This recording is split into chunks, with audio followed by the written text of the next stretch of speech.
What's happening, everybody? Listen, I'm getting ready to wrap up this trip here in Lagos, Nigeria. And I just wanted to give you some of my thoughts. There's so much content we're going to be releasing about this trip. And I'm very glad that I came to see for myself. For years, for really all of my life, I was discouraged from coming to visit Nigeria in any capacity. The narrative was always something based in fear. Be careful, don't go out after dark. There's crime, there's corruption, coupled with coming from America, those people over there don't like us. And my experience here as a guest of the tourism ministry has been nothing short of amazing. What I won't do is paint this perfect picture of everything, because it's not. But again, it's not in America. So, but my goal is not to highlight the negative aspects, but to really encourage people to investigate the positive aspects. So, with that said, the hospitality has been impeccable. It's just been something that I'll always remember.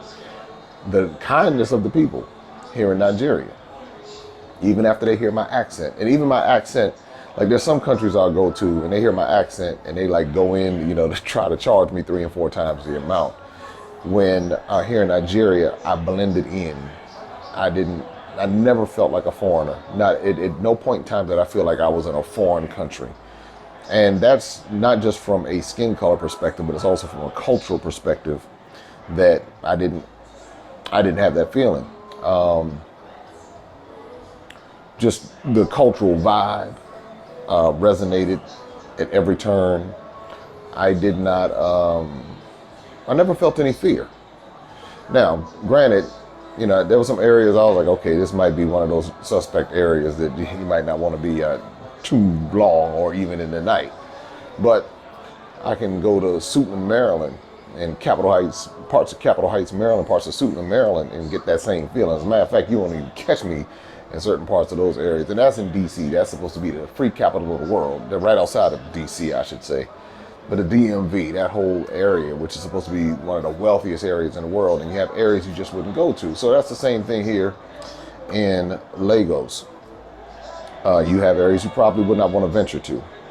The traffic is definitely something different. But the amazing part about it is how it's organized chaos. So it's chaotic, it's crazy, it's out of control, it's bananas. It's you're like, wow, this is, I'll take old school terms, off the hook, off the chain, all of the above. You would not want to be caught in that traffic. But we navigated it. And there's, I see where the infrastructure needs improvement. The roads are not quite like some of the other West African countries where the roads would just really need to be improved. But, roads are paved and everybody gets around and everybody's doing their thing. And I think that's the part that,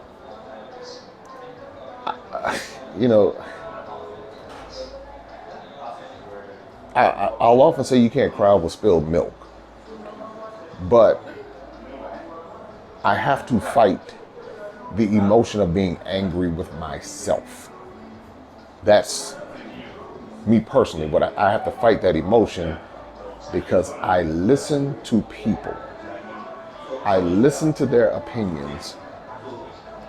And based upon their opinion, I acted. I'll never do that again. Now, I'm not saying if somebody's saying that they got bullets flying everywhere and it's war torn, I won't take that into consideration. I will take that into consideration.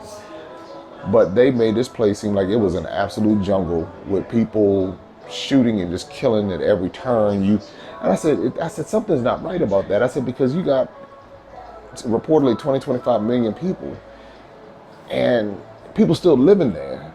And if it's that bad, why are people staying there? And I know people leave and go, travel abroad and get educated and move to other places and all of that. I get that.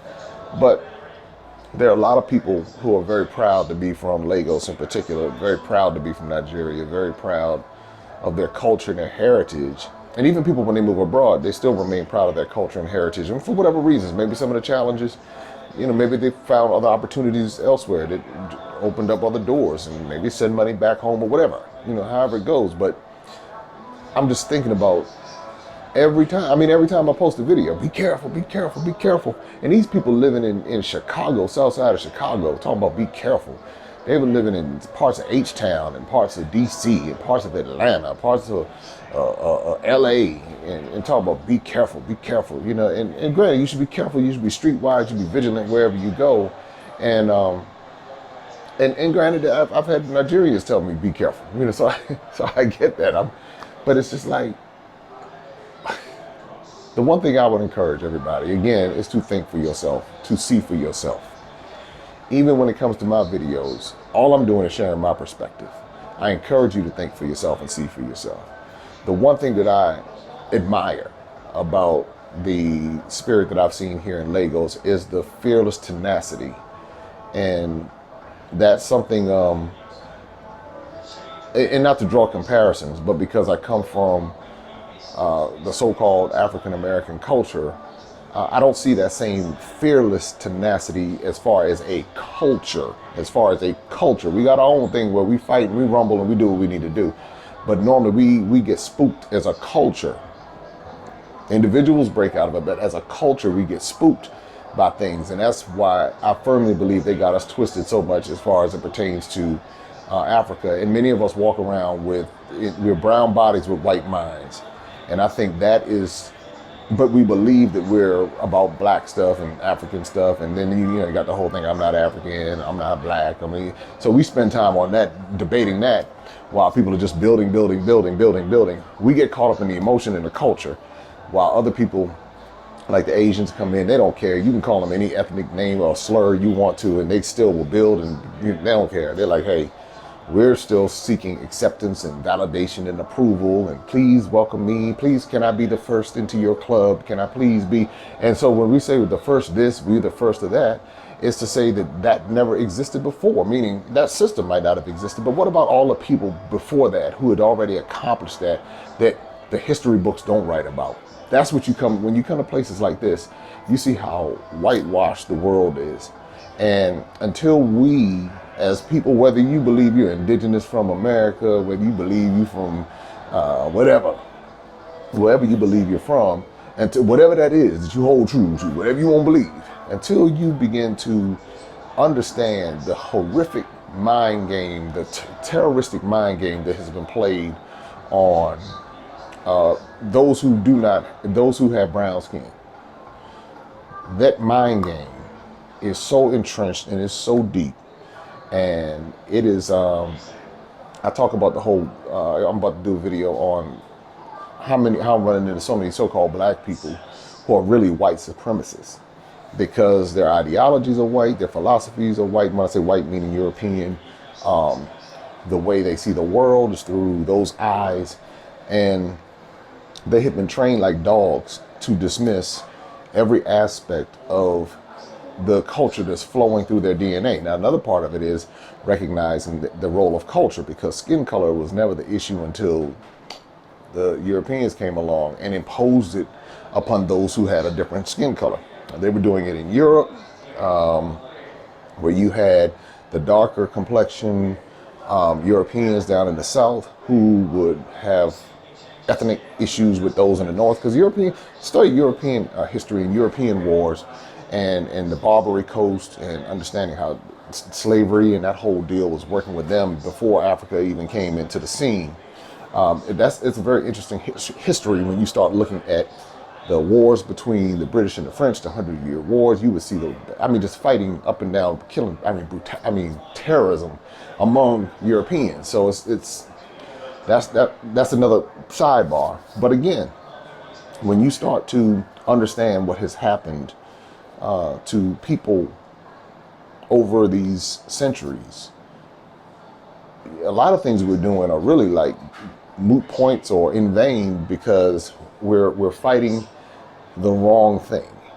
And until we begin to get our mindsets right, until we begin to educate ourselves, until we really begin to understand the story in its context, then we'll be marching and chanting for something that is really, that'll distract you from it. It's like now that I know what the game is and the full intention of what colonization meant, yes, it was colonizing territories and lands, but it was also colonizing minds. It was also set up to have you really fight against yourself. And I did a talk with somebody not too long ago, and we talked about the whole Stockholm syndrome. And you have a lot of people who have this Stockholm syndrome where they have an affection for the systems and the cultures that were designed to oppress them. And now I'm not talking about individual white people. So let's be very clear. I'm not talking about, because each person could be different. They're very well-meaning people of different ethnicities that don't mean harm to someone else. I'm talking about the systems, and the colonization system is what has been working and still working. It's still at work. I see it here in Nigeria. I see it in Ghana. I see it in Sierra Leone. Of course, I see it in America. You see it all over the place. And so what I hope that people will do is to come experience, see for themselves, leave America in America, leave the UK in the UK, leave the Caribbean in the Caribbean. Wherever you're coming from, leave that there. If you're going from Ghana to Nigeria, leave Ghana in Ghana, leave Nigeria in Nigeria. You know, leave all of these places in their places and go get among the people. That's what I do. When I get among the people and spend time with them, I see something completely different.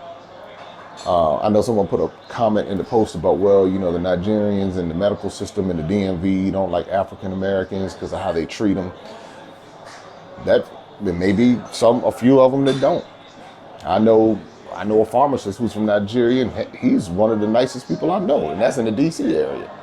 He's going to be thrilled to know that I came to Lagos and I hung out and did all of this, that, and the other. So it's, you know, when you get among the people and we stop speaking in monolithic terms, those Nigerians, those African Americans, those people over there, those this, that, and the other, when you get away from that, what you begin to do is bridge the gap in your mind.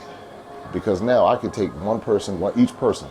So one negative experience with one person from one ethnic group, as a mature-minded person, I cannot blanket the entire ethnic group because of the actions of that one person. And unfortunately, that's how many of us think. That's how many of us roll. Even if you have experience with 2, 3, 4, 5, but you haven't had experiences with millions to be able to draw that conclusion. So that's why, you know, when somebody says X, Y, Z, I mean, somebody else had their own experience. I'm just sharing my experience. I'm just sharing my experience. That's the best way to say it. But when, again, I just have not had the experience of what people who look like me have told me. And most of those people have not, most of these people have not even left their own state. But yet they know so much about these people. Yeah, I know people from Africa and they told me. Have you gotten your butt up to go yourself? No, I ain't been there yet, but I know enough people from there. Nah, that's some jive. I'm gonna tell you, I know a bunch of people from Africa too. And until I got here myself, I'm in some cases, I'm wondering who those people were that was from Africa. It's like, because what colonization have you doing is erasing your own culture and heritage. So you have people who are like, I want to get away from whatever country. Then they get to America, and then now they want to be HNIC, trying to walk around like, yeah, I made it to America, and I'm this, that, and the other, and I'm this, that, and... So you have people like that, but you have people like that everywhere. You got people they get out the hood, and now they forget where they came from, and they walk around acting like they got big drawers on and all this other kind of stuff. So as I get ready to leave Lagos, I'll be back soon, very soon. As I get ready to leave, what my hope is, as we're putting together this Nigeria tour, which is going to be a spectacular experience, and it won't be just Lagos. So just to let you know that it is going to be a spectacular experience. Here is how you can start preparing your mind. Now, Ghana is our gateway experience. Nigeria is going to be our destination experience. Egypt is going to be our ancient experience. Obviously, Tanzania, and I'm going to Kenya as well. So we're putting that together. So that'll be your safari, that whole side. You'll probably see Zanzibar, Arusha, Nairobi type deal, coupled with the Serengeti. And then what else are we working on? We're working on, what's the other one? What's the other one we're working on? It's another one. It'll come to me. We got them all because I'm going to these different locations. But I want you to start getting your mind, get your passports, go ahead and start getting your passports together. We're working with intercontinental travel where people can travel between the different African countries. We're going to have a division that's going to make that attractive for people who want to spend some time, and say that you want to come to Nigeria and you're from another African country. Say you want to go to Ghana and you're from another African country, or you want to go to Tanzania, or you want to do, so all of these things that we're working on to try to bridge the gap in the African diaspora. I want to thank everybody in Nigeria for being most hospitable. I want to thank everybody who made this experience one of a kind, one I'll never forget. Can't wait to get back and put all of this together. But I think the biggest thing for me is I am truly thankful and truly honored and humbled to be in a position to be a representative on this level. I don't take it lightly. I don't never mean any disrespect to anyone's culture. Sometimes it may be just ignorance of culture. I'm learning, so as you're learning and you're going through different things, sometimes you don't realize, as you're decolonizing your mind, sometimes you just don't know what certain cultures are. There are a lot of lessons you learn when you go into different cultures. So I've learned to extend a lot of grace when it comes to just to myself, as well as to others when it comes to not knowing certain things. I get a lot of comments of people who just don't know. I mean, they come in them comments like they are experts, and I'm like, wow, they're so off. It's like they'll say something like it's the truth, and it's like that ain't the truth, because you come and you see like that ain't the truth. You need to get on that plane and bring your behind over and see for yourself, or let's say they just had a bad experience and then they just ruled it out. I'm not naive to think that there isn't some truth in some of the negative narratives that I've heard. There's normally going to be some truth in these narratives, and so I take that into consideration too. Say, hey, perhaps I'm sure there's crime. I'm sure that you put this many people together and you leave them to themselves on many levels, you're going to have crime, corruptions, and schemes, and hustles, and fraud, and all kind of other things going on. But with that said, what we do now is we begin to tell our stories through our eyes, narratives, and all of that. Shout out to all of the staff that I have working here on the continent of Africa, in Ghana, in Nigeria, in Kenya, in Tanzania, now in Egypt, and just excited about Cote d'Ivoire, in Sierra Leone.